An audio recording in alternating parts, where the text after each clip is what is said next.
Hey, what's up, guys? I wanted to do a short little video here for you. I want to talk a little bit about what I believe are the 5 biggest nutrition myths right now that's going around. And you get conflicting information all over the place all the time, and sometimes it's just really tough to know what's accurate, what's not accurate, because you can just do a little Google search and your mind will be blown about the different information and the evidence supporting everything that they're claiming about these nutritional myths. So I wanted to talk to you about, in my opinion, probably 5 of the biggest ones right now that I'm kind of dealing with on a regular basis with my clients.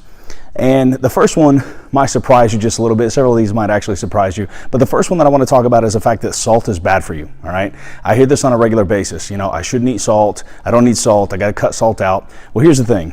Salt is actually an essential mineral, and we need it in our diets, all right? Now, don't get me wrong, anything in excess, anything that we eat too much of can be bad for you, and salt is definitely no exception to that rule. But if you're actually focused on eating more whole foods, staying away from more of the processed stuff, you definitely don't need to worry about getting too much salt in on your diet. We need salt for a lot of reasons. It plays a lot of roles in a lot of different functions in our body, and it's a very important mineral that we get in.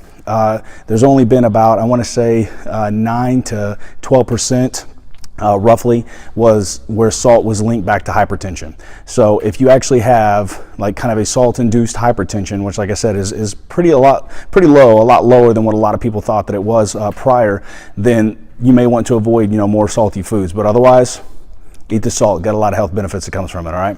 Second thing that I want to talk about is detoxes, all right? Detoxes are huge right now. There's a lot of people going on them. You got celebrities spouting them off all over the place. Here's the thing.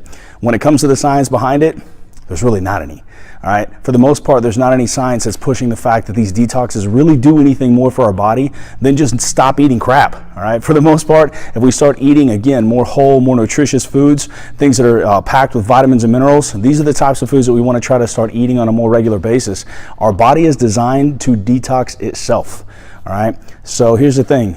Don't worry about the detox, save your money, and I guarantee you that eating foods that are packed full of lots of vitamins and minerals probably taste way better than the detox diets do as well. The third thing is don't eat before bed. This is what I hear all the time. I got to stop eating by 6 or 7 o'clock and not eat before I go to bed. Well, that's not necessarily accurate either, all right? If you eat before bed, it's only going to be a problem if eating before bed actually causes you to eat more than what you would need in a typical day. So what matters most is actually the total amount of calories that you're taking in throughout the day, more so than the actual timing of whenever it comes in. So if you are eating right before you go to bed, but you're not eating more calories than what you actually need for the day, then you don't have to worry about eating right before you go to bed. I've had quite a few clients, myself included, that eat right before bed based on their schedule, and as long as they're staying within a good calorie range, they still lose weight. All right. From there, this one's probably my favorite one that I deal with on a regular basis and I hear all the time. All right. Sugar is the devil. All right. No, it's not. Sugar is definitely not the devil. This is what we do in the fitness and nutrition industry. We pick something and once every few years and we just demonize it. All right. We've demonized saturated fat. We've demonized salt. We've talked about egg yolks. We've talked about red meat causing cancer. Too much protein is bad for you. We've talked about so many things, and on a regular basis, we try to find something and we just say, this is terrible, stay away from it. Well, you know what? Again, it goes back to anything in excess can be bad for you. But the majority of the studies out there on sugar that show that sugar is bad, most of those is whenever you are eating sugar in excess of the total amount of calories that you need. All right, sugar is actually not have to be a bad thing. All right, I'll ask people on a regular basis, so sugar is bad for you, right? Oh yeah. Well, fruit, what about fruit? Is that good for you? Well, yeah, of course, fruit's good for you. Lots of vitamins and minerals. Well, guess what fruit is? Fruit's sugar, all right?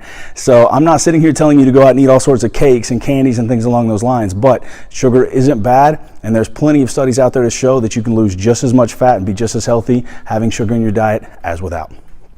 And the last one that I want to talk about that I deal with on a regular basis as well is that if you don't eat protein as soon as you are done with your workout, then you've wasted your workout, all right?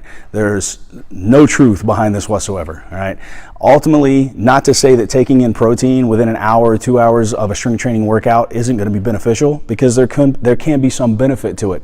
But ultimately, what really truly matters most is the amount of protein that you get in throughout the day, less as much as about what it is whenever you get done with your workout. So many people get focused on, I got to get my protein shake, within 60 minutes of a workout. And if that's part of your routine, there's nothing wrong with that. But don't feel like it's the most important part or the most important aspect of your training training session, because it is by far not the most important aspect. All right, getting in the total amount of protein that your body's going to need throughout the day, throughout the week, as you're doing the strength training, is going to be way more important. So I hope these have helped you. If you guys have any comments or questions, feel free to comment, shoot me an email and let me know. But I hope this helps out. Good luck.